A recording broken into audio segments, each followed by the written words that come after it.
Hey guys, it's Austin here with Righteous Warfare Tactical, coming at you with video number 2 of the day. Trying to get this channel started off right with a couple videos in the first day of its infancy. So in part 1, we went over the types of firearms and how they operate for those first-time pistol purchasers now that North Carolina has gotten rid of their pistol purchase requirement. So we're going to start off some pros and cons of both revolvers, external hammer, internal hammer, a little older one here, a little newer one here, and the different types of polymer frame striker fired pistols and their sizes and how to carry them. So starting off with, as me and my father went and looked up the H&R 32 caliber revolver. So starting with some pros, we're going to start with its size. Fits right in the palm of my hand. I'm a little bit taller of a dude, so the hands are bigger. So it means it's easier to conceal inside your waistband, ankle, wherever you decide to carry it.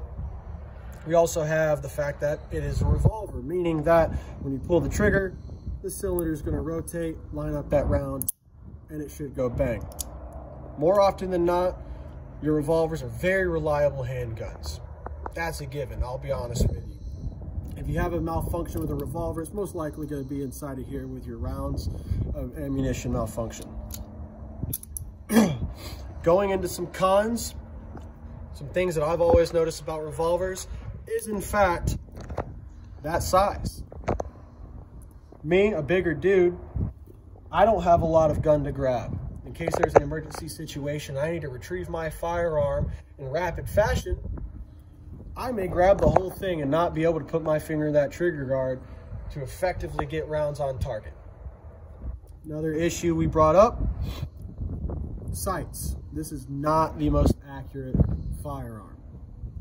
Your range is going to be really close, probably a little too close than you really want to fight.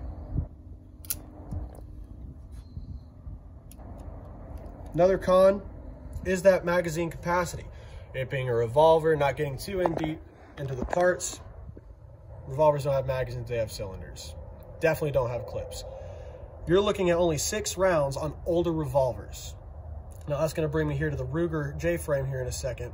Once again, you only have 6 rounds. You better hope they all go bang and you hit that guy. Going into the more modern revolver that doesn't have an external hammer, we have the Ruger J-frame, chambered in 38, 5 shots. A little bit bigger of a bullet, but 1 less round. So once again, we're sticking with the same pros and cons. Adding 1 extra con, that trigger pull. It takes a lot of effort to make that gun go bang. Now with that effort, that's time. And time in an emergency situation could be the difference between you living or dying. Moving over to the modern day firearms, and I'll do air quotes here. You're looking at your polymer framed striker fired pistols. I kind of breezed over it in the first video. When I say polymer framed, we're talking about plastic in nature frame, meaning your magwell and your grip. Down below, your steel slide being striker fired, everything is done inside the pistol. Now, yes, YouTube, these guns are all safe. There's no ammunition nearby. We're only about a 5-hour-old channel. Please don't take me down this early. Going into the pros, this is a Glock 19 Gen 5. There's different generations of Glocks. The younger the generation, the older the firearm. Gen 5 is where they're currently sitting with all their frames. So going into the pros, as you can see, I have a lot more to hold on here. A lot more than those revolvers. Me, as like I said, a taller dude, bigger hand size. In an emergency situation, I have a lot more gun to grab out of my holster to retrieve the firearm and engage whatever threat may be in front of me. Meaning, with more to hold on to, I have better sights, meaning I can get a better sight picture and engage that target.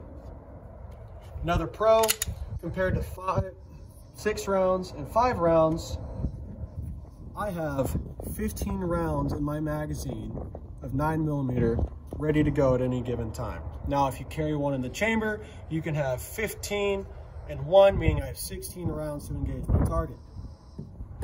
Some cons, reliability. Now this is going to go across the board, whether it be Glock, SIG, Springfield, Smith & Wesson. No matter the company, Reliability is always going to be in question because nothing works 100% of the time. We wish it did, but unfortunately that's not the world we live in.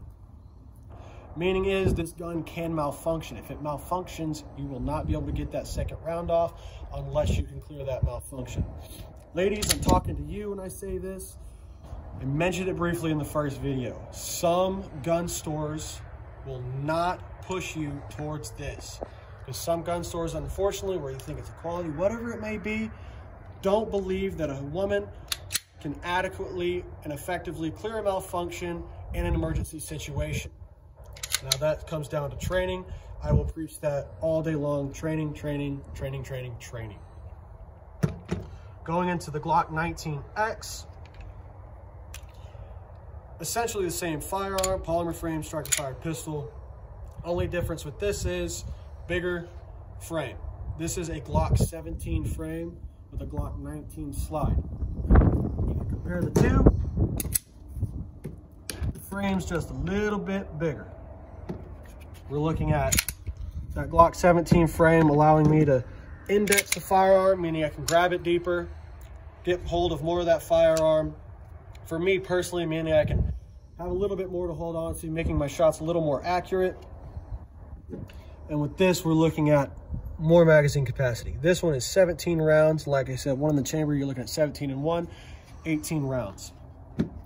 Yeah, it's only a couple more rounds, but those couple more rounds could make the difference in you walking into that gas station that's getting robbed. Talking about carry options, regardless of the firearm you choose, there's different types of carry. We have outside the waistband holders like we have here. Firearm like so, just loops through the belt. You can still conceal this, and in the state of North Carolina, concealed is your firearm being out of plain sight, but easily accessible. So that can be you having your hoodie over it, t-shirt, anything like that. So an outside the waistband holster is gonna loop through your belt, sit here, and you can just throw your hoodie, t-shirt, jacket, suit jacket, anything like that over top of it. Then we roll into the inside the waistband, which for some people is the preferred carry method. You're looking at this. Here's my H&K VP9. I'll give you some looky-loos at that here in a moment. But inside the waistband, your firearm is inside the waistline of your pants, giving you a little bit more concealability as far as you can tuck in certain shirts. You can continue to wear your hoodie on the outside, but it keeps your firearm more compressed and prevents you from, the firearm community calls, printing your handgun through your clothes. I can still retrieve my firearm after clearing my clothes and engage whatever targets may be in front of me. That comes down to personal preference and whatever is more comfortable for you. That really kind of sums up very bare bones everyday carry handgun and how to carry. There's a lot more options out there in terms of holsters. I've gone through, I think, 4 or 5 holsters for my VP9 alone and how to carry them, carry locations. But the only thing I'll preach to you is touch every handgun, squeeze every trigger you can, and when you make that decision, train, train, train, train, train.